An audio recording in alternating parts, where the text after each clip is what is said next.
Hello and welcome to another video from thefanbook.com. As always, good to be back, and this time Al's going to ask me something very interesting. So what is today's video about? Yeah, I mean, a lot of people ask this. So what are your... We're talking probably first two rounds. What are the top 5 rookies that you want to target? And why? And why, yeah. Okay, that's great. We'll start with the furthest one out ADP as it currently stands on Fantasy Pros, and that's Devin Singletary. The reasons I like Devin Singletary, and I think his ADP is ridiculously unreflective, is he's 20 at the moment. Hasn't got to be anything out in Buffalo. So there are 2 ageing running backs ahead of him. I think there's every chance, if I'm honest, putting my analytical head on, that before the season even starts, McCoy will be cut because LaShawn McCoy will be cut because they will save $6.5 million cap space, and I think they will to do that. I don't think there's anything to be gained by keeping him. Then that leaves, I'm afraid to say, effervescent Frank Gore is really not. It's just a change of pace kind of guy, or a relief valve, which is perfect for Gore because he can't take the full workload. Which means it's Singletary back. Said they're not going to cut him. They can say that. We've heard that many times. So I think the last time, I think in truth, I've heard that said 30 times over the last season. We're not going to cut this player, and then the next week he's gone. There's no reason to cut him just yet, because they have to wait to a certain point before they will, and that point's coming up, then they will likely cut him. If they don't, then Singletary's value at 20 is probably fair, because he will have to beat these guys out. That doesn't mean he can't, and I believe his superior cut start ability, which is where he's exceptional. If you watch highlights of him, it's like watching a video game, the way he stops. It's like using a joystick. It's just really weird how he cuts and stops the way he does. Is going to make him explosive in Buffalo, particularly as the season wears on. We go into winter, where he's going to really come alive. Or whether conditions favour his speed and don't hinder him, he's going to do really, really well. With Josh Allen, needs people to dump the ball off to him. This guy's got great hands, underrated actually as a pass catching back, and I love his situation. So I'm very bullish on him, and I think he's going to do very well year one. Okay, I mean, kind of a gamble. If you say the worst case is they don't cut McCoy and he'd still be value at 20. Yeah. Then all you can do is win from it. If he's there and you're picking around 18 to 20, then the ADP, is a great pick. The drafts I've seen, the ADP is not reflective, except in low money stakes leagues where ADP is about right. In states where people really care and the money's being used, he's going much higher than 20. He goes inside that first round, and people that know stuff are quite bullish on him, and I'm not surprised. I think he's very underrated. And most people, they've complained about speed. Yeah, sure, he can be caught by a safety in the corner, but they're catching him when he's 40 yards down the field. I mean, frankly, I'll take 40 yards in fantasy. And not only that, in winter they won't catch him because once he's gone, they won't. The speed, the conditions will not be a problem. This will benefit him. So I'm very bullish on this situation, and think with Josh Allen and him, they've got a nucleus of something building very exciting. I'm very excited to see what this guy can do. Okay, so who would be your 4? I'm going to pick out number 4. I'm going to pick out Darrell Henderson. It's all based on ADP. He's ADP on Fantasy Pros is 15. That's potty. I've already talked about Gurley having a serious condition. I really believe all the evidence is pointing towards a massive red flag, such a serious one. I'm not even sure he reaches the starting line. It's that serious. And the Rams traded up for Henderson. Henderson actually could technically, we look back on this, could be the 101 of this draft class. That's how fantastic this is. If you're drafting and he's sitting at 15, you take him because the Rams didn't move up for no reason. It's not just insurance. There's a lot more at stake here, and there are some flags about some setbacks already starting to be. If he gets one setback, Darrell Henderson's stock will fly through the roof. And if you're sitting there with him, don't be surprised to get offered some pretty amazing trades. I'll take that opportunity all day long. He's too underrated, too talented. Broke the most amount of 20, 30-yard tackles at college level. I know that's not the NFL, but it does say something, and ended up with the most yards per carry, and it wasn't on a small sample size. Darrell Henderson is exciting, and in that Rams offense, just the cure for what we're looking for this year. I mean, Gurley was an RB1 by far in that offense, so if Gurley does go down, and he's got arthritis in his knee. Serious stuff. The replacement stuff that they talked about, we mentioned this in another video, well worth mentioning here, is they would have to use this stem cell treatment, and I found out that it takes 2 years for it to really work. They won't know for 2 years if it works. NFL careers and 2 years waiting time. And he hasn't had the treatment yet either, has he? So no. He's trying to hold off because he knows what it means. It means setbacks.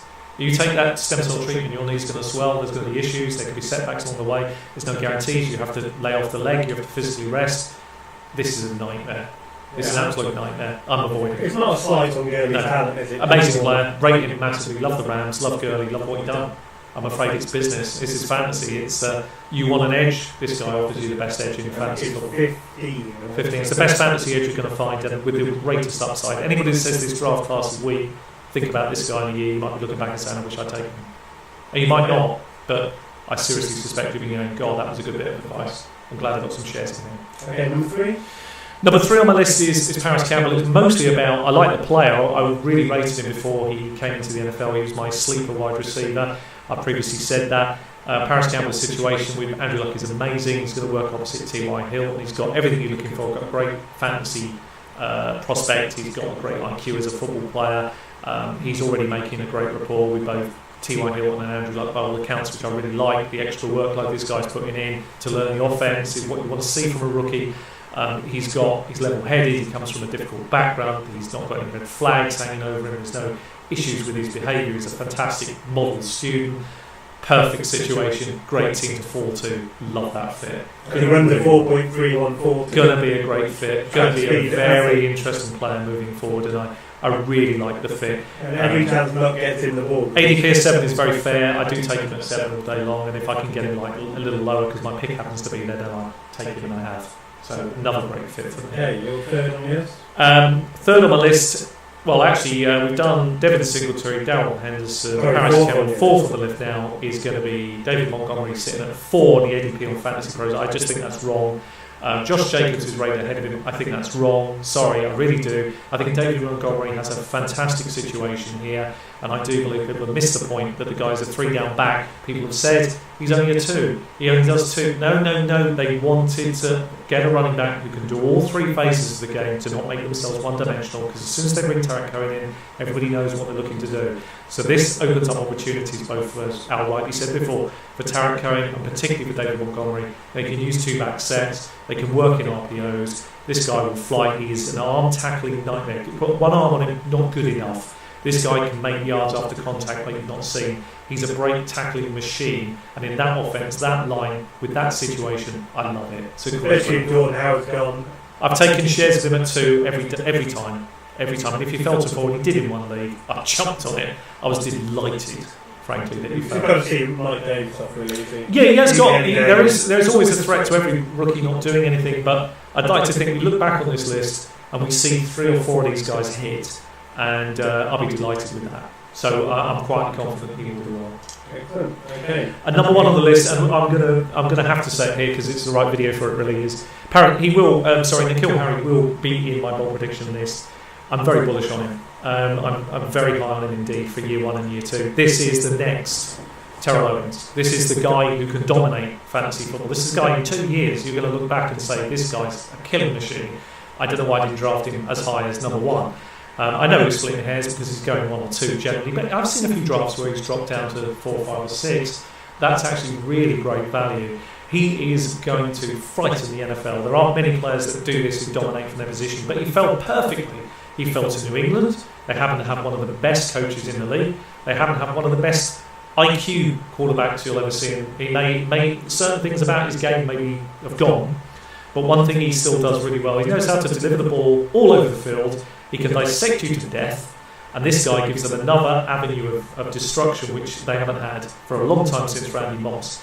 But this guy's a dominant wide receiver 1. You put Edelman in this, you put Sony Michel in this mix, you throw in a tight end, I don't care which one it is, and you look at what this team can do to you, and you put N'Keal Harry on the outside edge of this team, and any corner, because he's never going to be double marked, not with this team, has got to face a problem. Do you man mark him, and then they throw the ball off to his strong side, and if you don't arm tackle him, he's gone to the house.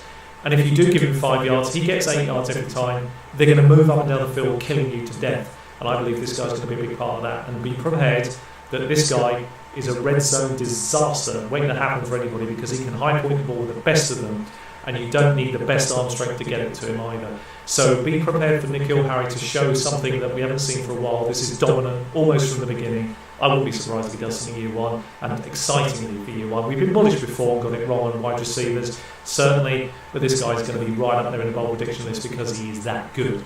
So we'll see if I'm right in a year down the line, but he's really, really good. I'm super excited to see what this guy can do, and he's in the perfect fit for me. He's my 101. Okay, you just want to summarise, very bullish on Nikhil Harry there. So do you just want to summarise the 5 picks again for... Yeah, so number 1, Devin Singletary, very undervalued at 20. Grab shares where you can. If you can get him in the second round, don't hesitate. Grab a share of Devin Singletary. He's the best potential 3-down back you're going to find sitting out there that far down the ADP. No argument, really, to be honest with you. What an opportunity. Darrell Henderson, underrated, sitting in the Rams offense, ready to go. Anything's wrong with Gurley. Day 1 value, arguably the 101. David Montgomery has a fantastic upside for the Bears going into this year. And again, could be fighting it out, duking it out for rookie honours of the best rookie player this year. You've also got Paris Campbell sitting out there at 7, which probably doesn't have the same appeal as some of these other players, but will have real big fantasy relevance every single year moving forward. With Andrew Luck, with loads of years still left in the tank, a team that's very exciting and interesting to watch. I think Paris Campbell's going to grow into a very nice role over the next 2 or 3 years.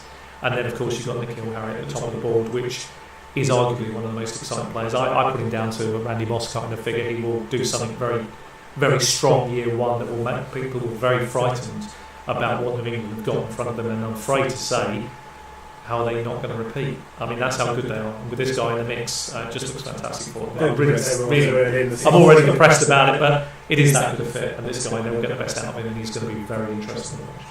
So there you have it. The top 5 players to draft in the top 2 rounds. We'll back some rookie flyers or sleepers, flyers, whatever you want to call them. In the video after, so keep a look out for that. And thanks for watching, and I hope you agree. And if you disagree, please tell us why and who you prefer over these 5. And I look forward to your feedback. Well, anyone in the top 2 rounds, who do you like? I mean, we're always willing to learn. Anybody's got something that we're missing, please tell us. I'm always willing to learn. That's the fun of fantasy football. So leave a like and please consider subscribing. Thanks again for watching. Thanks for watching.